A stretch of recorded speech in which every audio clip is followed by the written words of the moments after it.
இனி summer holidays கண்ணு கால் GT ஹாலிடேஸ்க்கு பண்ணு. GT holidays, South India's #1 travel brand.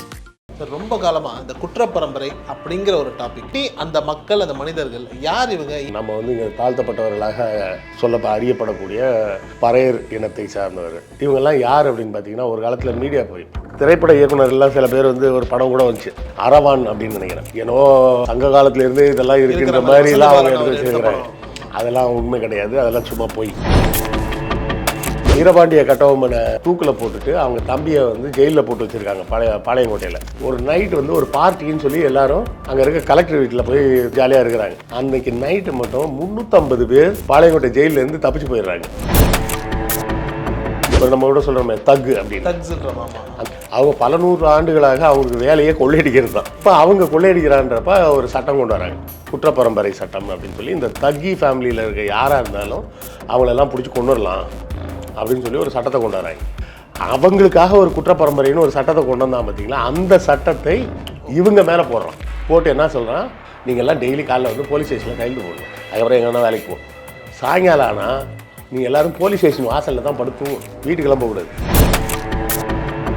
இந்த ஃபார்மர் வேலையிலேருந்து எவ்வளோ மக்கள் வெளியே வர்றாங்களோ அவ்வளோக்குள்ள தொழில்நுட்பம் வளரும். அந்த அளவுக்கு அவர்களின் மக்களின் வாழ்க்கை தரமும் உயரும். நல்லா யோசிச்சு பாருங்கள், 100க்கு 100% எல்லாருமே விவசாயம் பண்ணிட்டு தான் என்ன ஆகும். நான் விளைய வச்சு நான் மட்டும் சாப்பிட்டுக்கிற அளவுக்கு தான் என்னால் விளைய வைக்கவே முடியும், அவ்வளோதான் வாழ்க்கை. நான் விளைய வச்சு யார்ட்டையும் கொண்டு போய் விற்க முடியாது, ஏன்னா அவனும் விளைய வச்சுட்டு இருக்கான், இவனும் விளைய வச்சுட்டு இருக்கான். அப்போ எங்கே கொண்டு போய் விற்கிறது? சிலர் முட்டாள்தனமாக பேசுவாங்க, நம்மலாம் அந்த காலத்துக்கே போயிடணும், அந்த காலத்தில் எல்லோரும் விவசாயம் தானே பார்த்தாங்க, அந்த காலத்தில் எல்லோரும் விவசாயம் பார்த்தாங்கன்னா நாசமாக போனாங்கன்னு அர்த்தம், யாருமே உருப்புலையே வாழலைன்னு அர்த்தம்.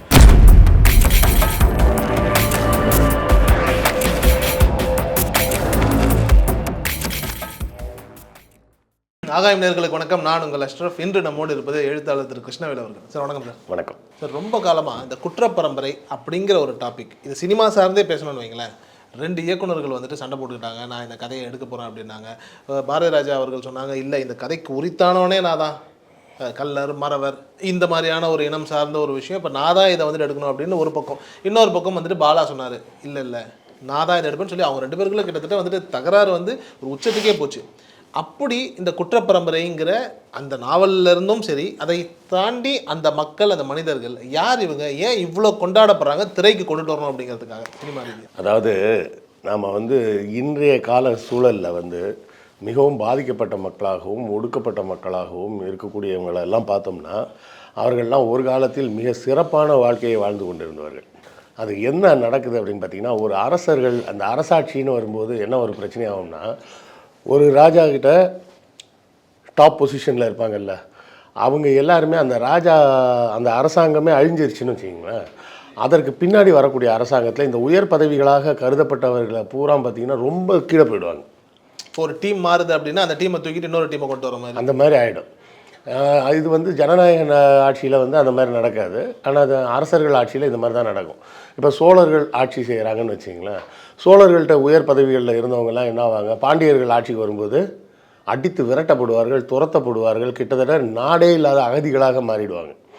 இப்படி தான் வந்து பல்வேறு விஷயங்கள் நடக்கிறது. இன்னும் சொல்லப்போனால் இப்போ ஒரு உதாரணத்துக்கு எடுத்துக்கங்க, நம்ம வந்து இங்கே தாழ்த்தப்பட்டவர்களாக அறியப்படக்கூடிய பறையர் இனத்தை சார்ந்தவர். இவங்கெல்லாம் யார் அப்படின்னு பார்த்தீங்கன்னா, ஒரு காலத்தில் மீடியா பீப்புள். என்ன சார் மீடியா? ஆமாம், அவங்க தான் ஒரிஜினலாக மீடியா பீப்புள். இப்போ இவங்கெல்லாம் சொல்கிறாங்களே சனாதன தர்மப்படி வேலை கொடுக்கணும் அப்படின்னு, அப்படி பார்த்தா பறையர் இனத்தை சேர்ந்தவர்களுக்கு தான் மீடியாவில் இருக்க எல்லா வேலையும் கொடுத்துடணும். என்ன காரணம்? ஏன்னா அவங்க தான் வந்து மீடியாவாக செயல்பட்டாங்க. ஒரு அரசர் வந்து ஒரு விஷயத்தை சொல்கிறாருன்னா அந்த விஷயத்தை போய் பொதுமக்களுக்கு அறிவிக்கக்கூடிய வேலை, அதான் பறையடித்து செய்தியை சொல்கிறது. சரியா? அதுக்கு வந்து கவர்மெண்ட்டு சம்பளம் வாங்கிட்டு இருந்தவங்க. இப்போ என்ன சிக்கலாகுதுன்னா, இவங்க கவர்மெண்ட் சம்பளம் வாங்கிட்டு இருந்தவங்களுக்கு விவசாயம் பண்ணுறதுக்கெலாம் வேண்டிய அவசியம் கிடையாது. சரியா? கனியன்னு ஒருத்தருங்க இருப்பாங்க. அது சோழர்கள் காலத்தில் பார்த்திங்கன்னா கனி முருட்டுன்னு ஒரு வரியே இருந்தது. அந்த கனிமுருட்டுன்ற வரி எதுக்குன்னா, அந்த ஊரில் அந்த கனிமுருட்டுன்னு ஒரு வரியை போட்டு அந்த வரியின் மூலமாக வரக்கூடிய பணத்தை வந்து இந்த கனியன் அப்படின்னு சொல்லக்கூடியவருக்கு கொடுத்துருவாங்க. அவர் வேலை என்ன அப்படின்னா, அவர் தான் டைம் அனௌன்ஸ் பண்ணணும். அப்போ கிளாக்கெலாம் ஒன்றும் கிடையாது இல்லை. அப்போ 6 ஜாமம்னு பிரிக்கிறாங்க. அந்த முதல் ஜாமம் என்ன, 2வது ஜாமம் எப்போ, 3வது ஜாமம் எப்போ அப்படின்றத அறிவிக்க வேண்டிய வேலையில் இருந்தவங்க. இப்போ தேவதாசிகள்னு சொல்கிறோம், அவங்கள வந்து ப்ராஸ்டியூட் ரேஞ்சுக்கு ஆக்கிட்டாங்க. ஆனால் அவர்கள்லாம் எப்படி இருந்தாங்கன்னா, சோழர்கள் உச்சத்தில் இருக்கக்கூடிய காலகட்டங்களில் அவர்கள் வந்து கவர்மெண்ட்டால் பே பண்ணப்பட்ட அரசாங்கத்து சம்பளம் வாங்கிய பர்ஃபார்மன்ஸ் ஆர்டிஸ்ட். இப்போ நம்ம டிவி இதிலெல்லாம் நடிகர்கள் நடிகைகள்லாம் வர்றாங்கல்ல, அது போன்றவர்கள் அவர்கள். அவங்க சாயங்கால நேரத்தில் கோயிலில் வந்து பல்வேறு நாடகங்களெல்லாம் நடித்து காட்டுவாங்க, டான்ஸ் ஆடி காட்டுவாங்க, இந்த மாதிரி விஷயங்களெல்லாம் பண்ணுவாங்க. ஆனால் அரசாட்சி போகும்போது என்ன ஆகுது, இந்த சிஸ்டம் ஃபெயில் ஆகுது. அப்போ இவங்களுக்கு பணம் கொடுக்க முடியாது. கோயிலோடு சார்ந்து இவங்க இருக்கிறாங்க, கோயிலை பூரா பார்ப்பனர்கள் ஆட்டையை போட்டு போயிட்டாங்க. அப்போ மொத்தமாக அந்த சொத்து பூரா போயிடுச்சுன்னா இவங்களுக்கு வாழ்க்கைக்கு வருமானத்துக்கு வழி இல்லாமல் போய் அவர்கள் இப்படியான இழிநிலைக்கு தள்ளப்படுகிறார்கள். இந்த குற்றப்பரம்பரை அப்படின்னு சொல்லக்கூடியவர்களும் அப்படிப்பட்ட ஒரு பின்னணியை கொண்டவர்கள். ஆனால் இவர்கள்லாம் வந்து நம்ம திரைப்பட இயக்குநர்கள்லாம் சில பேர் வந்து ஒரு படம் கூட வந்துச்சு, அரவான் அப்படின்னு நினைக்கிறேன். ஏன்னோ சங்க காலத்திலேருந்து இதெல்லாம் இருக்குன்ற மாதிரிலாம் அவங்க எடுத்து வச்சுருக்கிறாங்க. அதெல்லாம் உண்மை கிடையாது, அதெல்லாம் சும்மா போய். இது வந்து உருவான காலகட்டம் எப்படின்னு பார்த்தீங்கன்னா 1750க்கு பிறகு, சரிங்களா? 1750 வரை, அதாவது ஆங்கிலேயர்கள், போர்ச்சுகீசியர்கள், பிரெஞ்சுக்காரர்கள் இவங்கெல்லாம் எப்போ வராங்க அப்படின்னு பார்த்தா, போர்ச்சுகீசியர்கள் வந்து 1498ஆம் வருஷமே வந்துடுறாங்க. அதாவது இன்னைக்கு தேதிக்கு சுமார் 500 வருஷத்துக்கு முன்னாடியே வந்துட்டாங்க இந்தியாவுக்கு. அதுக்கு இரண்டாவதாக வந்தது டச்சுக்காரங்க, மூணாவது வந்தது பிரிட்டிஷ், நாலாவது வந்தது ஃப்ரெஞ்சு. இவர்கள்லாம் எவ்வளோ காலகட்டத்தில் வராங்கன்னா கிட்டத்தட்ட ஒரு 100 ஆண்டுகளுக்கு உட்பட்ட காலகட்டம். 1498 போர்ச்சுகீஸ் வராங்க, 1500களுக்கு அப்புறமா டச்சுக்காரங்க வராங்க, பிரிட்டிஷ் 1620 வராங்க. அவர் தான் டாக்டர் சர் தாமஸ் ராவ் அப்படின்னு ஒருத்தர், அவர் தான் ஃபஸ்ட்டு வர்றாரு. அதுக்கு அடுத்தால 1630களில் ஃப்ரெஞ்சுக்காரங்க வராங்க. இப்படி இவங்கெல்லாம் உள்ளே வந்தாலும் அங்கங்கே ஒரு ஓரமாக உட்காந்து வியாபாரம் பண்ணிக்கிட்டு அவங்க வேலையை மட்டும் தான் பார்த்துக்கிட்டு இருந்தாங்க. ஏன்னா அப்போது முகலாய சாம்ராஜ்யம் ஸ்ட்ராங்காக இருக்குது. ஒரே ஒரு இடத்துல வந்து தெளிவாக சொல்லப்படுது என்னென்னா, 1600களில் ஷாஜகான் வந்து போய் பிரிட்டிஷ் கிழக்கிந்திய கம்பெனியோட ஃபேக்ட்ரியை ஃபுல்லாக சூறையாடி அவங்கள பிடிச்சி அடித்து வெளுத்து கடைசியில் 1.5 லட்சம் ரூபாய் ஃபைன் கட்டிட்டு தான் போனாங்க. அந்த காலத்தில் 1600களில் வந்து 1.5 லட்சம்ன்றது வந்து மிகப்பெரிய தொகை. அது எதுக்காக அப்படின்னு கேட்டிங்கன்னா, கல்கத்தா பக்கத்தில் ஒரு விழா நடக்கும்போது இந்த பிரிட்டிஷ்காரங்க பூரா என்ன பண்ணுறீங்க, தனியாக போட்டு போயிட்டு நாங்கள் அதில் வந்து ஜேம்ஸ் வேல்ஷ்னு ஒரு ஆள், அவரும் இந்த படைகளில் வேலை பார்த்தவர், அவர் தன்னுடைய நாட்குறிப்பிலே எழுதுகிறார், பெங்காலில் இருக்கிற பெண்கள்லாம் மிக மிக அழகாக இருப்பாங்க, ஆங்கிலேயர்களே வந்து ரொம்ப மோகம் கொண்டு அவங்க பின்னாடி போகணுன்னு அலைவாங்க, ஆனால் அவங்கள ஒன்றும் பண்ண முடியாது அப்படின்னு சொல்லி அவர் தன்னுடைய குறிப்புகளெல்லாம் எழுதி வச்சிருக்கிறார். அதிகபட்சம் அங்கே இருக்கக்கூடிய ப்ராஸ்டியூட் கிட்ட தான் போக முடியும், ஆனால் அங்கே இருக்கக்கூடிய பெண்களே ரொம்ப அழகாக இருப்பாங்க, திருமணம் செய்து கொள்வதற்கே கேட்டால் கூட தரவும் மாட்டாங்க அப்படின்லாம் எழுதி வச்சிருக்கிறார். இவங்க என்ன பண்ணியிருக்காங்க, அந்த கல்கத்தா பக்கத்தில் ஒரு விழா நடந்திருக்கு, அந்த விழாவுக்கு போய் தனியாக போட்டு ஒரு 150 பொம்பளைங்களை கடத்திட்டு போயிட்டாங்க. பிரிட்டிஷ்காரன் கடத்திட்டு போயிட்டானோடனே கடுப்பாகி ஷாஜகான் வந்து படையெடுத்து போய் போட்டு அடி வெளுத்து அவங்க ஃபேக்ட்ரியெல்லாம் கொளுத்தி விட்டு கடைசியில் ஐயா எங்களை உயிரோடு விட்டுருங்க, தெரியாமல் பண்ணிட்டோம் அப்படின்னு காலில் விழுந்து மன்னிப்பு கேட்ட காலம்லாம் நடந்திருக்கு. அதெல்லாம் ஏன் நாசமாக போச்சு அப்படின்னு பார்த்தீங்கன்னா, பிற்காலத்தில் சாம்பாஜியோட காலம், சிவாஜியோட மகன் சாம்பாஜி காலத்தில் சாம்பாஜிக்கும் அவுரங்கசீப்புக்கும் தொடர்ச்சியாக சண்டை. அந்த சண்டைகளை அந்த பேஷ்வாக்கள்னு சொல்லக்கூடிய அந்த பார்ப்பன மந்திரிகள்லாம் சேர்ந்து தூண்டி விட்டு தொடர்ந்து சண்டை நடந்து. ஏன்னா அவுரங்கசீப் காலத்தில் வந்து சிவாஜிக்கும் அவுரங்கசீப்புக்குமே அமைதி ஒப்பந்தமே போட்டாங்க, இனிமேல் சண்டையெல்லாம் வேணாம் அப்படின்ற மாதிரி. 1678 அப்போ தான் சிவாஜி செத்து போகிறாரு. அவர் செத்ததுக்கப்புறம் அவர் பையனை தூண்டி விட்டு அவுரங்கசீப்புக்கும் இவருக்கும் தொடர்ச்சியாக சண்டைன்னு அந்த சண்டை முடிவில் சாம்பாஜியும் செத்து போய் அதுலேருந்து கொஞ்ச நாளில் அவுரங்கசீப்பும் செத்து போய் ஆகும்போது என்ன ஆகுதுன்னா, மராட்டிய சாம்ராஜ்யத்துலேயும் காசு இல்லை, முகலாய சாம்ராஜ்யத்துலேயும் காசு இல்லை, எல்லா காசையும் செலவு பண்ணிட்டாங்க. செலவு பண்ணி பிச்சைக்கார கண்டிஷனுக்கு வந்துட்டாங்க. இந்த நேரத்தில் தான் பிரிட்டிஷ்காரன் உள்ளே புகுந்து ஆட்டையை கலைக்கிறான் 1750கள். அப்போ 1620 வந்தவன் கிட்டத்தட்ட 130 வருஷத்துக்கு மேலே சும்மா தான் இருந்தாங்க, ஒன்றும் பண்ணவே முடியாமல் தான் இருந்தாங்க. நம்ம ஏதோ மொக்கையாக இருந்தோம், அவன் வந்து அடிச்சு ஜெயிச்சிட்டான்றதெல்லாம் இல்லை. அதுக்கப்புறம் தான் ஏமாற்றி பிடுங்க ஆரம்பிக்கிறாங்கன்னு வச்சிங்களேன். அதில் முதல் ஏமாத்து வேலை எங்கே நடக்குதுன்னா, சிராஜ் உத்தவ்லா கல்கத்தாவோட நவாப், அவர் தம்பி ஒருத்தன் இருக்கான் மீர் ஜாஃபர், அவன் ஒரு குடியாரனை, அவன் எப்போ பார்த்தாலும் குடிச்சு சுற்றிக்கிட்டே இருப்பான். இவங்க அண்ணன் தெளிவானவர், அவர் அரசாட்சியை பார்க்குறாரு. இப்போ இந்த தம்பியை வந்து என்ன பண்ணுறாங்க, இந்த கிழக்கிந்திய கம்பெனிக்காரங்க கூப்பிட்டு ஃப்ரெண்டாக்கி அவனுக்கு நிறைய காசெல்லாம் கொடுக்கறது, இவங்க அண்ணன் கேட்டால் அண்ணன்ட்ட போய் கேட்டால் அண்ணன் செருப்பு கழட்டி அடிப்பேன், நீ குடியாரனை குடிக்கிறதுக்கு இவ்வளோ போதும் போ அப்படின்னு. இவன்கிட்ட காசை வாங்கி வாங்கி செலவு பண்ண வேண்டியது, குடி, ப்ராஸ்டியூஷன், அது இதுன்னு எல்லாத்தையும் செலவு பண்ணி ஒரு கட்டத்தில் வந்து கடன் ஏகப்பட்டதாக ஆகிப்போச்சு. கடன் ஏகப்பட்டதானோடனே என்ன பண்ணுறதுன்னு தெரியலன்னு அவன் முழிக்கிறான். இவனுங்க மிரட்ட ஆரம்பிச்சிட்டாங்க. எப்பா கம்பெனி காசுப்பா, கவர்னர் வந்தாருன்னா வெளுத்துருவார், நீ என்ன மாதிரி பண்ணி காசை கொடுத்துரு அப்படின்னு. இவன் எங்கே போய் கொடுப்பான்? அப்போ இவங்களே ஐடியா கொடுக்குறாங்க, உங்கள் அண்ணனை போட்டு தள்ளிட்டு நீ நவாப் ஆகிடு. சரியா? நவாப் ஆகிட்டுன்னா அந்த இடம்லாம் உனக்கு இப்போ ஃபுல் பவர் எல்லாமே உன் கைக்கு வந்து நீ கடன் அடைக்கணும்னு அடைச்சிடலாம், ஈஸியாக அடைச்சிடலாமேன்னு. என்கிட்ட சண்டை போட ஆளே இல்லையான்னு, எங்கள் படைகள் அனுப்புகிறோம் அப்படின்னு சொல்லி அனுப்பி நவாபை போட்டு தள்ளிடுறாங்க. நவாப் அதுலேயும் முதல்லலாம் போடல, நவாப் வந்து முதல்ல அடிச்சு தோல்விகளுக்கு அப்புறமா ஒரு இதில் அதுக்கப்புறம் ராபர்ட் கிளைவ் உள்ளே வர்றாரு. அப்படி இப்படி வந்து சிராஜ் உத்தாவுலாவை காலி பண்ணி மீர் ஜாஃபர் தம்பியை வந்து நவாபாக்குறாங்க. அதுதான் பேட்டில் ஆஃப் பிளாசி அப்படிம்பாங்க. ஸோ இப்படியாக இவங்க வந்து அந்த கல்கத்தா நவாபை வந்து இவங்க கையில் பிடிக்கிறாங்கல்ல. பிடிக்கும்போது ஏன்னா இவன் ஏற்கனவே குடிக்கிறான், நவாப் ஆனதுக்கப்புறம் மட்டும் அப்படியே நல்லவராகிட போகிறாரா, அப்பவும் குஷி தான் உட்காந்துருக்கிறான். அப்போ இவனுங்க என்ன பண்ணுறாங்க, சரி ஒன்று பண்ணுங்கள், வரி வசூல் பண்ணுற உரிமையை எங்களுக்கு கொடுத்துருங்க, நாங்கள் வசூல் பண்ணி உங்கள்கிட்ட தரோம் அப்படின்றாங்க. அதுக்கப்புறம் அந்த வரி வசூல் பண்ணதுக்கு இவ்வளோ செலவாச்சு, அது இதெல்லாம் கணக்கெல்லாம் எழுதிக்கணும், குழம்புறான் இவன். சரி நீ இவ்வளோலாம் குழம்பாத, எல்லாத்தையும் நாங்களே பார்த்துக்குறோம், வருஷத்துக்கு உனக்கு 2 லட்ச ரூபா காசு கொடுத்துறோம், நீ அதை வச்சு செலவு பண்ணிக்கணும், இது நல்லா இருக்கேன், நீயே பார்த்துக்கணும், அவன் கையில் கொடு. இப்படி தான் ஒவ்வொரு இடத்தையா ஆட்டையை போட்டு இவனுங்க வந்து சண்டை போட்டெல்லாம் எந்த இடத்தையும் பிடிக்கல. அங்கங்கே இருக்கிற அண்ணன் தம்பிக்கு நடுவில் மூட்டி விட்டு, இங்கே நம்ம இதுலேயே பார்த்தீங்கன்னா ஆற்காடு நவாபையும் அப்படி தான் ஏமாத்துறாங்க. முதல்ல வாலாஜான்னு ஒருத்தர் இருக்கிறார், அவர் இருக்கிறப்ப பிரச்சனை இல்லை, அவர் தம்பி வர்றாரு, அப்போ தம்பிக்கும் இன்னொரு மச்சான் ஒருத்தனுக்கும் சண்டையை மூட்டி விட்டு அடிச்சுக்கிட்டு எல்லாம் நாரி ஒரு மாதிரி போயிடுறாங்க.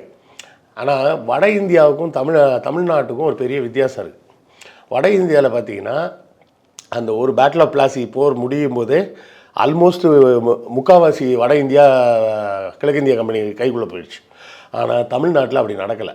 தமிழ்நாட்டில் 1748 தொடங்கி 1748 பூலித்தேவன் ஒருத்தர், இப்போவும் பார்த்திங்கன்னா தென் மாவட்டத்தில் அந்த ஊர் இருக்குது, அந்த ஊருக்கு பேர் நெற்கட்டார் செவல் அப்படின்னு பேர். செவல்னா செவந்த பூமின்னு அர்த்தம், அவ்வளோதான். அதுக்கு ஏன் நெற்கட்டார் செவல்னு பேர் வருதுன்னா, அதுக்கு முன்னாடி அதுக்கு பேர் வந்து நெற்கட்டும் செவல்னு இருக்குது. புரியுதுங்களா? என்ன பிரச்சனை நடக்குதுன்னா, இவர்கள்லாம் நாயக்க மன்னர்களுக்கு கீழே வேலை செய்கிறாங்க பாளையக்காரர்களாக. இந்த பாளையத்துக்கும் ஜமீனுக்கும் நிறைய வித்தியாசம் இருக்குது. பாளையம் வந்து ஒரு இண்டிபெண்ட் யூனிட், அவங்க வந்து ராஜா கிட்டலாம் எதுவும் சொல்ல வேண்டியதில்லை, லோக்கல் அட்மினிஸ்ட்ரேஷன் அவங்களே பார்த்துப்பாங்க, வரி வசூல்லாம் அவங்களே பண்ணிப்பாங்க. அந்த வரி வசூலில் 3ல் 1 பங்கு நாயக்க மன்னருக்கு கொடுத்துடணும், 1 பங்கு அந்த ஊர் பொது காரியங்கள் இருக்கும்ல, குளத்தில் தூர் வாடுறது இந்த மாதிரி விஷயங்களுக்கெல்லாம் பயன்படுத்திக்கலாம். இன்னொரு பங்கை அந்த பாளையத்து தலைவர் வந்து தன்னோட செலவுகளுக்கும் தான் மெயின்டைன் பண்ணுற ஆர்மி, அவர் ஒரு படை வச்சுருப்பார், அந்த படைக்கும் உள்ள செலவுகளெல்லாம் பார்த்துக்கிறதுக்காக வச்சுப்பாங்க. இப்போ இப்படி இருக்கக்கூடிய பாளையக்காரர்களில் ஒருத்தர் தான் பூலித்தேவன்றவர். அவர் வந்து 1748 முதல் தடவையாக என்ன பண்ணுறாங்கன்னா, இனிமேல் நீங்கள் நவாபுக்கு பணம் கட்டுங்க, நாயக்க மன்னர்கள்லாம் தோத்தாச்சு, இனிமேல் நாங்கள் தான் அப்படின்றாங்க. அப்போ இவர் என்ன சொல்கிறாரு, கடுப்பாயிடுறாரு, என்னடா எத்தனை வருஷம் தான் எப்போ கேட்டாலும் இவனுக்கு வரி கட்டு, அவனுக்கு கட்டு, இவனுக்கு கட்டுன்னு சொல்லிக்கிட்டே இருப்பீங்க, இவனுக்கு கட்ட முடியாது போடா அப்படின்னு சொல்லிட்டு தன்னோட ஊருக்கு பேரே நெற்கட்டும் செவல், அதாவது அறுவடை முடிஞ்சோடனே அங்கே தான் வந்து நெல்லை குமிச்சு மூட்டை கட்டுவாங்க. அந்த நெற்கட்டும் செவலை நெற்கட்டார் செவல், இனிமேல் நெல் கட்ட மாட்டோம் இங்கே அப்படின்னு சொல்லி அறிவிச்சிடுறாரு. அப்போ வந்து பாஞ்சாலங்குறிச்சியில் பாளைய தலைவராக இருக்கிறவர் யாருன்னா வீரபாண்டிய கட்டபொம்மன் இருக்காரு, அவர் இல்லை, அவங்க தாத்தா. சரியா? வீரபாண்டிய கட்டபொம்மனோட தாத்தா இருக்கிறார். தென்னிந்தியாவில் ஏன் இவ்வளோ பெரிய வலுத்த எதிர்ப்பு இருக்குது அப்படின்னா, இந்த பாளையங்கள் வந்து ரொம்ப ஸ்ட்ராங்கான பாளையங்கள், ப்ளஸ் வந்து இந்த வீரர்கள், இவங்க இந்த மறவர்கள்ன்றவங்க மிக வீரமாக சண்டை போடக்கூடியவங்க. இது 2 விஷயம். ப்ளஸ் வந்து திப்பு சுல்தான் வந்து பிரிட்டிஷ்க்கு எதிராக இருக்கிறார். ஸோ மைசூருக்கு கீழே எங்கேயுமே ஆங்கிலேய ஆட்சியை நிலைநிறுத்தவே முடியாமல் இவங்க வந்து ரொம்ப கஷ்டப்படுறாங்க கிழக்கிந்திய கம்பெனி. அதை பற்றி பார்த்திங்கன்னா இந்த ஜேம்ஸ் வேல்ஸ்ன்னு நான் சொல்கிறேன்ல, அவர் வந்து தன்னுடைய புக்கு மிலிட்ரி ரெமினசன்ஸ் அப்படின்னு ஒரு புக்கு, அதில் வந்து ரொம்ப விரிவாக எழுதியிருப்பார். நம்ம அவ்வளோ விரிவாக பார்க்க வேணாம், சுருக்கமாக பார்ப்போம். ஏன்னா அதில் ஒரு சின்ன விஷயம் என்ன சொல்லியிருப்பாருன்னா, ஒரு நாள் வந்து வீரபாண்டிய ஜம்ப் ஆகிறோம், இருந்தாலும் திருப்பி பூலித்தேவருக்கு வருவோம். வீரபாண்டிய கட்டபொம்மனை தூக்கில் போட்டுட்டு அவங்க தம்பியை வந்து ஜெயிலில் போட்டு வச்சுருக்காங்க பாளையங்கோட்டையில். ஒரு நைட் வந்து ஒரு பார்ட்டின்னு சொல்லி எல்லோரும் அங்கே இருக்க கலெக்டர் வீட்டில் போய் தனியாக போய் ஜாலியாக இருக்கிறாங்க. அன்றைக்கி நைட்டு மட்டும் 350 பேர் பாளையங்கோட்டை ஜெயிலேருந்து தப்பிச்சு போயிடுறாங்க. யார்? ஊமத்துறை மற்றும் அவரோட படை வீரர்களாக இருந்தவங்களாம் 350 பேருக்கு மேற்பட்டவர்கள் தப்பிச்சு போயிடுறாங்க. சரின்னு துரத்திட்டு போகிறாங்க. இவங்க போனது கம்மியான ஆட்களை அவங்க அடித்து விரட்டி விட்டுறாங்க. அடித்து விரட்டாங்கன்னொடனே சரி நம்ம ஆளுங்களெல்லாம் சரி ரெடி பண்ணிட்டு போவோம் அப்படின்ட்டு 3 நாள் கழித்து அங்கே போய் சேர்றாங்க. எங்கள் பாஞ்சாலங்குறிச்சி அவர் அதான் எழுதுறாரு, இது எங்கேருந்து வந்ததுன்னே தெரியலையே அப்படின்றார். அப்படின்னு ஆச்சரியமாக இருந்தது. ஏன்னா 3 நாளைக்கு முன்னாடி அங்கே வந்து தரமட்டமாக இருந்தது. வீரபாண்டிய கட்டபொம்மனை கைது செஞ்ச பிறகு அந்த பாஞ்சாலங்குறிச்சி கோட்டையை தரமட்டமாக இடித்து சமாதானமாக ஆக்கிட்டாங்க. அதான் சொல்ல, நாங்கள் சமாதானமாக ஆக்கி வச்சுட்டு தான் போயிருந்தோம். 3 நாளைக்கு முன்னாடி வர அப்படி தான் இருந்தது. 3 நாளைக்குள்ளே எப்படி இவ்வளோ பெரிய கோட்டையை கட்டினாங்க அப்படின்னு ஆச்சரியம். அதாவது ஒரு சைடு மட்டும் 150 மீட்டர் 150 மீட்டர் சுற்றளவுக்கு ஒரு பெரிய கோட்டையை கட்டி வச்சுருக்கிறாங்க. இதில் வந்து பீரங்கி வச்சு அடிக்கிறாங்க. பீரங்கி வச்சு அடித்தா கோட்டை செவுறு உடஞ்சிருச்சுன்னு உள்ளே போகலான்னு பார்த்தா உள்ளே போக முடியல. உள்ளே நுழையும் போது ஈட்டியால் குத்தி தூக்கி வெளியே போட்டுடுறாங்க. என்ன கணக்கு அப்படின்னு யோசிச்சு பார்த்தா என்ன நடக்குதுன்னா, இந்த கோட்டை வந்து எல்லோரும் எப்படி கட்டுவாங்க, இப்படி ஒரு செவரை கட்டி வச்சுருப்பாங்க. இவங்க என்ன பண்ணி வச்சுருக்காங்க, 2 செவராக கட்டியிருக்காங்க. 2 செவத்துக்கும் நடுவில் கேப் இருக்குது. அங்கே வீரர்கள்லாம் இருக்காங்க. ஆமாம், வீரர்கள் இருக்கிறாங்கல்ல, வீரர்கள் சும்மா நடமாடிட்டே வரலாம் போயிட்டு வந்துக்கிட்டு. இப்போ நீ செவத்தை உடைச்சாலும் என்ன ஆகுனா, வெளி செவரு தான் உடையும், உள் செவரு உடையாது. அப்புறம் நீ உள்ளே போகலான்னு ட்ரை பண்ணுன்னா அங்கே போனால் செவரு இருக்குது. என்னடா பண்ணுறதுன்னு யோசிக்கும் போதே சைட்லேருந்து ஆள் வந்து போட்டுடுவோம். இப்படியும் அவங்க கிட்டத்தட்ட அந்த சண்டை மட்டும் 27 நாள் நடந்திருக்கு அங்கே பாஞ்சாலங்குறிச்சியில் ஊமத்துறை தலைமையில் 2வது முறையாக. சரி, இது இருக்கட்டும். நம்ம பூலித்தேவரை விட்டு வந்துட்டோம். அப்போ இந்த பூலித்தேவர் காலத்தில் வந்து கிழக்கிந்திய கம்பெனி வரி வசூல்னு சொல்லிட்டு வர்றாங்க, அடித்து விரட்டி விட்டுறாங்க. அதுக்கு அப்புறம் வந்து அவருக்கு ஹெல்ப்பாக வந்த கேரளா படைகள் வந்திருக்கு. அந்த படைகளும் திரும்பி போகுது. மறுபடியும் கான் சாஹிப் மருதநாயகம் தலைமையில் வந்து பூலித்தேவரை காலி பண்ணுறாங்க. இதுதான் முதல் பாளையக்காரரை ஒழிச்சு கட்டினது. இப்போ என்ன பிரச்சனைனா, ஒவ்வொரு பாளையக்காரர்கிட்டையும் குறைந்தபட்சம் 500 முதல் 1000 வீரர்கள் இருப்பாங்க. இப்போ பாளைய தலைவரை கொண்டுட்டீங்க, அந்த வீரர்கள் எங்கே போவாங்க? முக்கியமான கேள்வியா? அவங்களுக்கு வாழ்வாதாரமே இல்லாத ஒரு, அவங்களுக்கு தெரிஞ்சதெல்லாம் சண்டை போடுறது மட்டும்தான் தெரியும். அவங்களுக்கு வேறு எந்த தொழிலும் தெரியாது. இப்போ பூலித்தேவனை முதல்ல காலி பண்ணுறாங்க. அடுத்தால பார்த்தீங்கன்னா சிவகங்கையில் வடுகநாதரை வந்து காலி பண்ணுறாங்க. முத்து வடுகநாதர் அவரை காலி பண்ணுறாங்க. அப்புறம் அவர் மனைவி வேலுநாச்சியார் வந்து திப்பு சுல்தான் ஹைதர் அலி துணையோடு அவங்க பதவியை மீட்டு ராணியாகி 10 வருஷம் ராணியாக இருக்காங்க. புரியுதுங்களா? இதுதான் முக்கியமான விஷயம். அதை மீட்டது முக்கியம் இல்லை, அதன் பிறகு 10 ஆண்டுகள் ராணியாவே ஆட்சியும் செய்கிறாங்க. அவங்க காலத்துக்கு பிறகு தான் அவர்கள்ட்ட படை தளபதிகளாக வேலை பார்த்த பெரிய மருது சின்ன மருது இவங்க 2 பேரும் ஆட்சிக்கு வராங்க. இவங்க வரக்கூடிய காலம், இந்த காலம் வரும்போது தான் என்ன ஆகுதுன்னா 1790 திப்பு சுல்தானை காலி பண்ணுறாங்க. அது கூட அங்கே இருந்த பார்ப்பன மந்திரிகள் போட்டு கொடுத்ததுனால தான் திப்பு சுல்தான் செத்து போகிறாரே தவிர திப்பு சுல்தான் சும்மாலாம் சாகலை. திப்பு சுல்தான் காலியானவுடனே இந்த பாளையங்களுக்கு பூரா சப்போர்ட் பண்ணுறதுக்கு ஒரு பெரிய ராஜா மாதிரி யாரும் இல்லை. அப்போ இவர்கள் வந்து ஒரு பெரிய கூட்டணி ஒன்று அமைக்கிறாங்க. யாரெல்லாம்? ஊமத்துறை, அப்புறம் மருது சகோதரர்கள், அப்புறம் கொங்கு மண்டலத்தில் தீரன் சின்னமலை, ஓகே, அப்புறம் கேரளாவிலேருந்து பழசி ராஜான்னு ஒருத்தர். இந்த 4 பேரும் சேர்ந்து ஒரு பெரிய கூட்டணி ஒன்று அமைச்சு கிட்டத்தட்ட அந்த போர் மட்டும் 7 ஆண்டுகள் நடக்குது. 1799 ஆரம்பித்து 1806 வரை அந்த சண்டை நடக்குது. கிட்டத்தட்ட 7 ஆண்டுகள். யோசிச்சு பாருங்கள், பாளையக்காரர்கள்னால் என்னவோ சின்ன ஆளுங்க தான் நம்ம நினச்சிட்டு இருக்கோம். அதெல்லாம் 1000 பேர் 1500 பேருக்கு மேலாம் படைகள்லாம் இருக்காது. அந்த படைகளை காலி பண்ண முடியாமல் அவ்வளோ துப்பாக்கி பீரங்கி எல்லாத்தையும் வச்சுக்கிட்டு 7 வருஷம் சண்டை போட்டிருக்காங்க. அதுவும் மருது சகோதரர்கள் வந்து சிவகங்கையிலேருந்து தங்களுடைய ஹெட் குவார்ட்டர்ஸை வந்து காளையார் கோயிலுக்கு மாற்றுறாங்க. காளையார் கோயிலுக்கு இவங்க போய் சேர்றதுக்கு மட்டும் 6 மாதம் ஆகுது. ஏன்னா அது வந்து ஒரு பெரிய காட்டுக்கு நடுவில் இருக்குது. இவர்கள் அந்த இவங்க வண்டி கிண்டியெல்லாம் தூக்கிட்டு உள்ளே போக முடியாது. அந்த இடத்துக்கு ரோடு போடுறாங்க. இப்போ நம்ம ஆளுங்க நிறைய பேர் விவரம் இல்லாமல் சொல்லுவாங்க, காளையார் கோயிலுக்கு போயிருக்கீங்களா, நல்ல அருமையான ரோடெல்லாம் இருக்குங்க அப்படிம்பாங்க.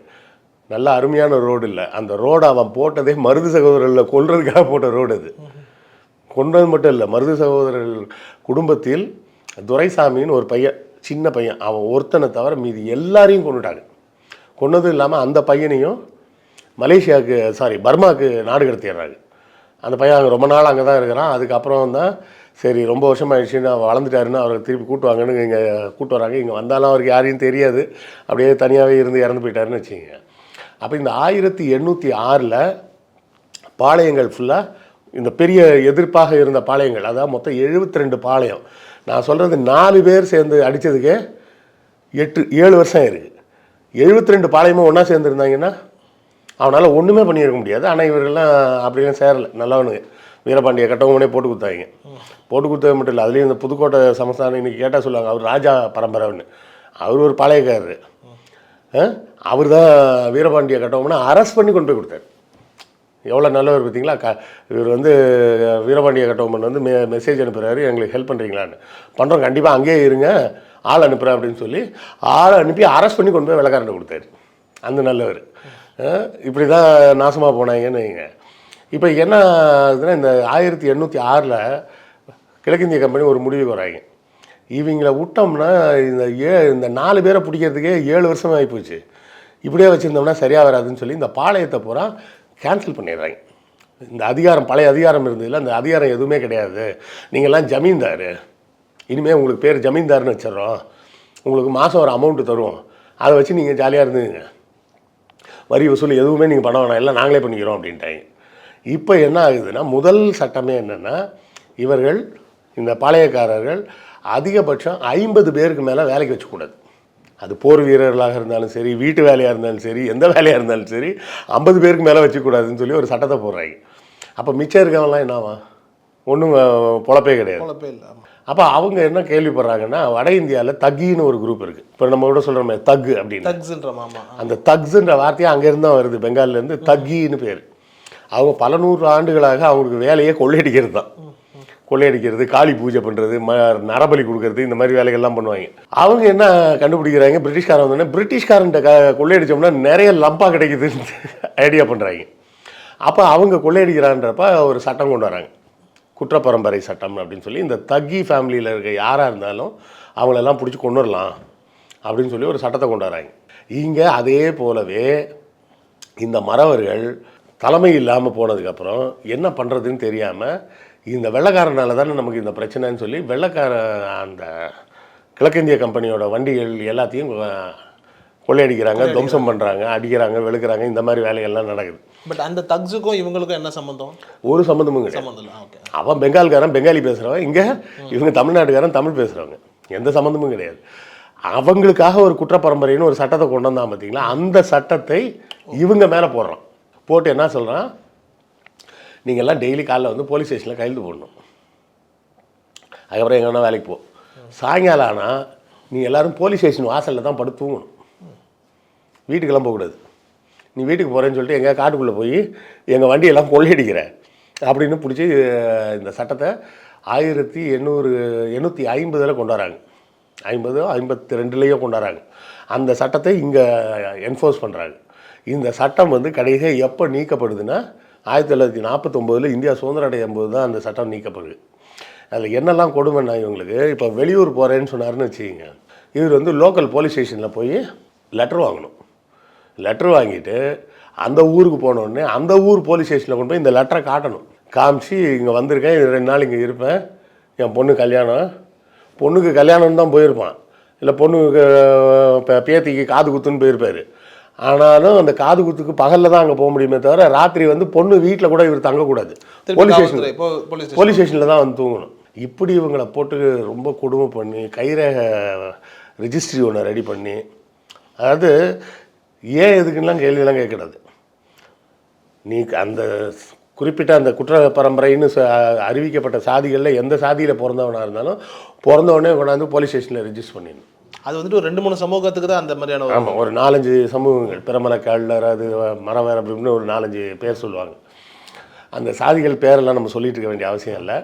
அவர்கள் அந்த அளவுக்கு இந்த ஆங்கிலேயர்களால் கொடுமைப்படுத்தப்பட்டவர்கள். இவங்க பூரா யார் அப்படின்னா, ஆங்கிலேயரை எதிர்த்து ஒரு காலத்தில் போர் செய்த மறவர்களாக இருந்தவங்கள பிற்காலத்தில் அந்த பாளையங்களை ஒழிச்சு கட்டினதுக்கப்புறம், அதாவது சண்டை போட்டது வீரபாண்டிய கட்டபொம்மன், அப்புறம் அவர் தம்பி ஊமத்துறை, மருது சகோதரர்கள், தீரன் சின்னமலை, இவங்கெல்லாம் இருந்தாங்கன்னாலும் இவங்கள்ட்ட இருந்த வீரர்கள் மட்டும் இல்லை, வெள்ளைக்காரனுக்கு போட்டு கொடுத்தாங்களே எட்டயபுரம் சமஸ்தானம், புதுக்கோட்டை சமஸ்தானம், இவங்கள்ட்ட வேலை பார்த்தவங்களையும் வேலையை விட்டு அனுப்பிச்சிட்டாங்க. அது 50 பேருக்கு மேலே வச்சிருக்க கூடாதுங்கிற ரூல்ஸ் இருக்கு. அப்போ இந்த 72 பாளையங்கள்லையும் இருக்கிற எல்லாரையும் வெளியே அனுப்பிச்சிட்டா ஒரு பாளையத்துக்கு 1000 பேர்னு கூட வச்சுங்க, கிட்டத்தட்ட 70,000 பேர் வேலை வெட்டி இல்லாமல் நடு ரோட்டில் துரத்தி விடப்பட்டார்கள். துரத்தி விடப்பட்டதும் இல்லாமல் அவர்கள் மீது குற்றப்பரம்பரையினர்னு ஒரு மோசமான ஒரு அடையாளத்தை சொல்லி, அதாவது பரம்பரைன்னு சொல்கிறது எதுக்குங்க சொல்லுவோம், நமது 7வது தலைமுறையில் இருக்கக்கூடிய தாத்தா பாட்டிக்கு பேர் வந்து பரன் பறைன்னு அர்த்தம். தாத்தா பாட்டின்னு சொல்கிறோம்ல, அதுக்கப்புறம் பூட்டன் அப்படின்னு வருது இல்லை, அதில் 7வது தலைமுறைக்கு இருக்கக்கூடிய அந்த ஜோடிக்கு பேர் பரன் பறைன்னு பேர்.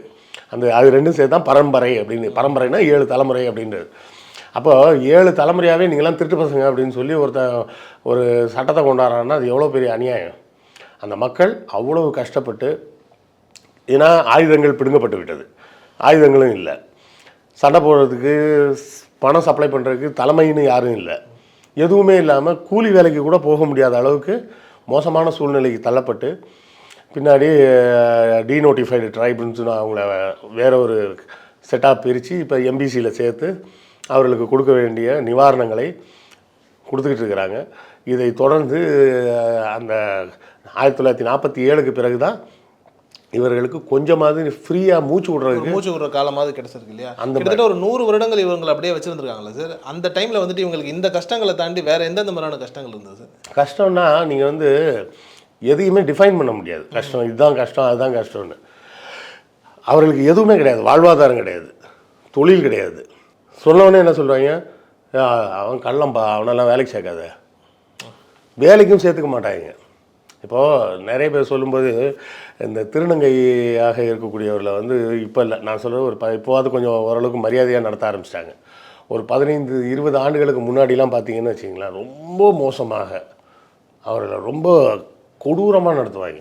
நீங்கள் கேட்டால் எல்லாம் சொல்லுவாங்க, அதுங்க பூரா அவங்கெல்லாம் போய் செக்ஸ் தொழிலில் ஈடுபடுறாங்க. அவங்க என்ன விரும்பியா செக்ஸ் தொழிலில் ஈடுபடுறாங்க? நீ சோறு போடுறியா? நீ வீட்டு வேலைக்கு வச்சுப்பியா? அவங்கள உன் ஆஃபீஸில் வேலைக்கு சேர்ப்பியா? ஒரு ஆஃபீஸில் ஒரு சமையல் வேலைக்கு சேர்த்துப்பாங்களா யாராவது? ஒரு திருநங்கையா? சமையல் வேலை கூட வேணாம், ஒரு ஆஃபீஸ் பாய் வேலைக்காவது சேர்த்துப்பாங்களா? எந்த வேலையுமே நீங்கள் சேர்த்துக்க மாட்டீங்க, வீட்டுக்குள்ளேயே சேர்த்துக்க மாட்டீங்க. அப்புறம் என்ன தான் பண்ணுவாங்க? பகலில் பிச்சை எடுக்கிறாங்க, ராத்திரியில் ப்ராஸ்டியூஷன் பண்ணுறாங்கன்னு சொன்னால் யாருமே வேலைக்கு சேர்த்துக்கலாம். அப்புறம் அவங்க என்ன பண்ணுவாங்க? இது நம்ம கண்ணுக்கு நேராக பார்க்கக்கூடிய விஷயம். இப்போ இதெல்லாம் கொஞ்சம் மாறி இருக்குது. இப்போ நம்ம புத்தக கண்காட்சியிலலாம் பார்க்குறேன், வருஷம் பார்த்திங்கன்னா முக்கியமான அந்த அட்மினிஸ்ட்ரேட்டிவ் ஜாப் இருக்குல்ல, டெஸ்க் ஜாப்னு உள்ளே உட்காந்து பார்ப்பாங்களே, இந்த ஸ்டால்லேருந்து ஏதாவது சந்தேகம் கேட்டு வந்தாங்கன்னா அந்த மாதிரி டெஸ்க் ஜாப் பூரா திருநங்கைகளை இப்போ அப்பாயின்ட் பண்ணுறாங்க. அவங்களுக்கு நீங்கள் படிக்கிறதுக்கு இடம் கொடுத்தா தானே. ஏன்னா திருநங்கையாக ஒருத்தர் உருவாகிறாருன்றா எப்போ வரும்? அந்த மனநிலை மாற்றங்கள்லாம் எப்போ வரும்னா ஒரு 13 வயசுக்கு மேலே தான் வரும். 13 வயசில் அந்த பையன் எவ்வளோ படிச்சிருப்பான்? 8ஆம் கிளாஸ் தான் படிச்சிருப்பான். 8ஆம் கிளாஸ்லேயே அவன் உடலில் இந்த பிரச்சனைகள்லாம் வருது, அவனுக்கு மன ரீதியாக இந்த குழப்பங்கள்லாம் ஏற்படுது. அப்போ முதல்ல சப்போர்ட் பண்ண வேண்டியது யார்? அம்மா அப்பா. அவங்க என்ன பண்ணுறாங்க? இப்படிலாம் பண்ணி எங்கள் மானத்தை வாங்குறேன்னா வீட்டிலே இருக்காத, வீட்டை விட்டு ஓடுன்னு துரத்தி விட்டுறாங்க. வெறும் 8ஆம் வகுப்பு படித்த ஒரு பையன் அதுக்கு மேலே போய் ஸ்கூலில் போய் படிக்கிறதுக்கும் வாய்ப்பு கிடையாது. அந்த பையனை கொண்டு எங்கள் கேர்ள்ஸ் ஸ்கூலில் சேர்ப்பீங்களா, இல்லை பாய்ஸ் ஸ்கூலில் சேர்ப்பீங்களா? இவங்களுக்கு தனியாக டாய்லெட் இருக்கா? யோசிச்சு பாருங்கள். ஜென்ஸ் டாய்லெட்டுக்கும் இவங்க போக முடியாது, விமன்ஸ் டாய்லெட்டுக்கும் இவங்க போக முடியாது. அப்போ இவங்களை எங்கே சேர்ப்பீங்க? இப்படி சமுதாயத்தால் எல்லா வகையிலும் ஒருத்தரை ஒதுக்குனாங்கன்னு வைங்க, அவங்க என்ன தான் பண்ணுவாங்க? அப்படி தான் இந்த குற்றப்பரம்பரையினர் கஷ்டப்பட்டாங்க. அவங்களுக்கு இதுதான் கஷ்டம் அதுதான் கஷ்டம்லாம் கிடையாது. யாரும் வேலைக்கு சேர்த்துக்க மாட்டாங்க. வேலைக்கு போகிறோமோ இல்லையோ சாயங்காலம் போலீஸ் ஸ்டேஷன் போய் ஆகணும். அப்போ எங்கே இருந்து இருக்கும் அவங்களோட வாழ்க்கை, வருமானம், இதெல்லாம் எங்கேருந்து கிடச்சிருக்கும்? எதுவுமே இல்லாமல் அந்த 100 ஆண்டுகள் அவங்க பட்டது வந்து அவஸ்தைன்னுலாம் சொல்ல முடியாது, சித்திரவதைன்னு தான் சொல்லணும். உயிரோட வாழ்வதே ஒரு பெரிய சித்திரவதையாக தான் வாழ்ந்துருக்கிறாங்க. அதுக்கு ஒரு 50 வருஷம் முன்னாடி ராஜா கிட்ட அவ்வளோ கெத்தாக வேலை பார்த்துட்டு இருந்தவங்க.